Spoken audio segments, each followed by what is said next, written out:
তোমাকে এই সাবানের পুকুরটা উপহার দিলাম। শরীরে লাগাতে সে মুহূর্তেই অনেক সুন্দর হয়ে যায়, তার গায়ের রং কুচকুচে কালো হয়ে যায়।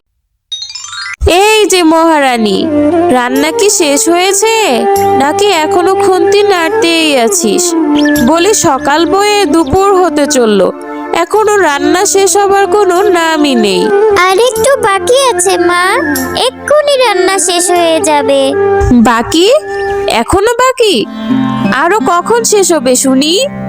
আমার মেয়েটা কখন থেকে খিদে পেটে নিয়ে বসে আছে। হ্যাঁ রে, আর একটু তাড়াতাড়ি ঘুম থেকে উঠতে পারিস না? মা, আমি তো প্রতিদিন তাড়াতাড়ি ঘুম থেকে উঠি। সেই ভোর 5টায় উঠে ঘরবাড়ি ঝাড় দেই, থালা বাসন মাজি, বাড়ির সব কাজ শেষ করে রান্না করতে বসি। তোর এত বড় সাহস, তুই আমার মুখের উপর কথা বলিস? বলে সাপের 5 পা দেখেছিস নাকি তুই? আমার মুখের উপর কোনো কথা বলবি না, চুপচাপ ঘরে খাবার নিয়ে আয়। শেফালি হচ্ছে মিনার সৎ মা। মিনার মা মারা যাবার পর মিচকে শেফালিকে বিয়ে করে নিয়ে আসে, কিন্তু বেশ কিছুদিন আগে মিচকেও মারা যায়। তারপর থেকে প্রতিনিয়ত মিনার তার সৎ মায়ের অত্যাচার মুখ বুজে সহ্য করতে হয়। মা, এই নাও তোমাদের খাবার, তোমরা তাড়াতাড়ি খেয়ে নাও। এতক্ষণে মহারানীর আসার সময় হলো? বলি আমার যে খালি পেটে বেশিক্ষণ থাকলে পেটে ব্যথা হয়, এটা কি তোকে রোজ রোজ বলে দিতে হবে? আমার এইটুকু মেয়েটাও তো না খেয়ে খিদায় কত কষ্ট পায়, তোর মাথায় কি একটা কথাও থাকে না? হ্যাঁ মা, তুমি কাকে কি বলছো? ওর মাথা তো ওর মুখের মতোই কুচকুচে, এজন্যই তো ওর মাথায় কিচ্ছু থাকে না। ঠিকই বলেছিস টিয়া, ওর মুখটা দেখতে একদম কুচকুচে, কি বিশ্রী দেখতে, একটুও ভালো দেখায় না। আমি মোটেও দেখতে খারাপ না মা, আমার মা বলতো আমি দেখতে ওই আকাশের চাঁদের মতো সুন্দর। হ্যাঁ তাই তো, তুই তো দেখতে সেই অমাবস্যার চাঁদের মতোই।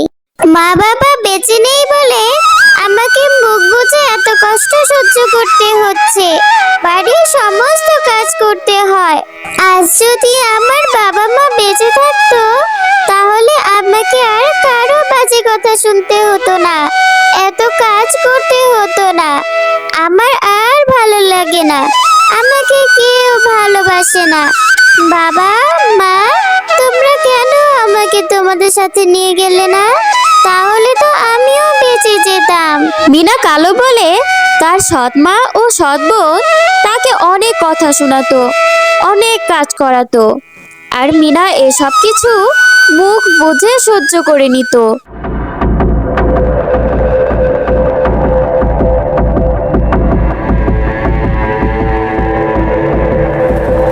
এই মিনাকে নিয়ে আমার হয়েছে যত জ্বালা। সম্পর্কে তো ও আমার বড় মেয়ে, প্রতিবেশীরা সবাই বলে আমি নাকি অনেক অত্যাচার করি। অত্যাচার করব না তো কি করব? ও কি আমার নিজের মেয়ে? আমি আমার সৎ মেয়েকে কখনো নিজের মেয়ের মতো আপন করে নিতে পারবো না। সুযোগ পেলেই আমরা ওকে বাড়ি ছাড়া করব। এভাবেই কিছুদিন কেটে যায়। একদিন মিনা যখন গরম পানি নিয়ে যাচ্ছিল, তখনই হঠাৎ করে তার মায়ের শরীরে তার হাত থেকে কিছুটা গরম পানি পড়ে যায়। ও মা গো, মেরে ফেললো গো! এই তুই কি চোখে দেখিস না? তুই আমাকে মারতে চাস তাই না? তুই তো অনেক খারাপ হয়ে গেছিস। আর তোকে আমি আমার বাড়িতে রাখতে পারবো না। যাইনি কোথাকার, তোর জন্য আমার বাড়িতে কোনো জায়গা নেই। যা, বেরিয়ে যা, বেরিয়ে যা এক্ষুনি আমার বাড়ি থেকে। এরপর শেফালি শিয়ালিনী মিনাকে বাড়ি থেকে বের করে দেয়। অসহায় মিনা খালি হাতে বাড়ি থেকে বের হয়ে এসে একটি পুকুরের সামনে দাঁড়িয়ে কাঁদতে থাকে। আমি এখন কোথায় যাব? আমার যে যাওয়ার মতো কোনো জায়গা নেই।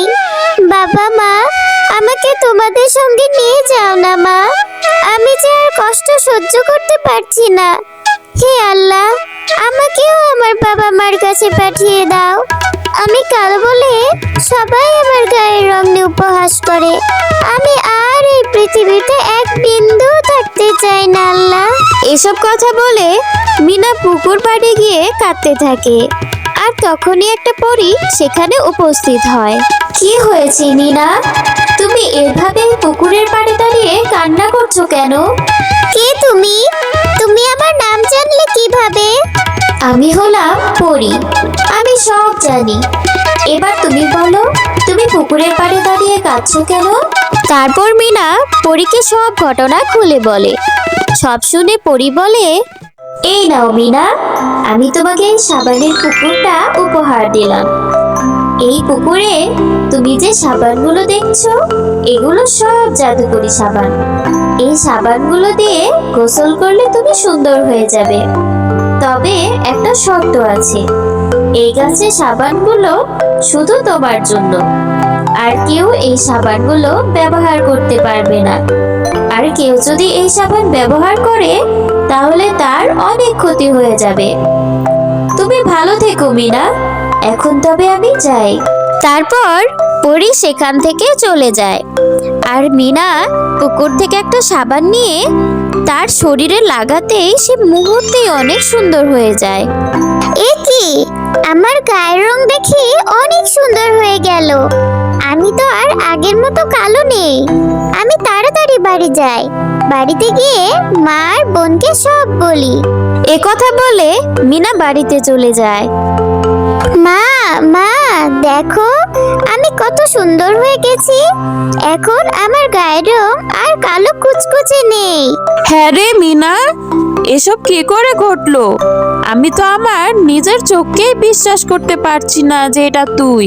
মা জানো, পরী আন্টি আমাদের জঙ্গলের পুকুরটায় অনেকগুলো জাদুকরি সাবান উপহার দিয়েছে।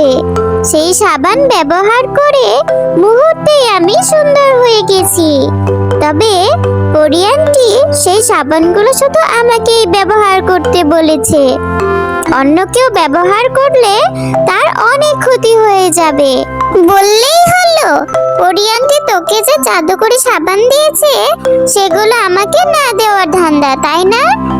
আমি এক্ষুনি যাচ্ছি সেই জাদুকরি সাবান দিয়ে গোসল করতে। মিনার সৎ বোন মিনার কোনো বারণ না শুনেই সেই জাদুকরি সাবান গাছের কাছে যায় এবং পুকুর থেকে একটা সাবান নিয়ে গায়ে মাখতেই তার গায়ের রং কুচকুচে কালো হয়ে যায়। এ কি, কি হলো এটা? হায় আল্লাহ, আমার গায়ের রং তো একদম জ্বলে গেছে। আমাকে তো এখন দেখতে একদম কুচকুচে কালো আর বিশ্রী দেখাচ্ছে।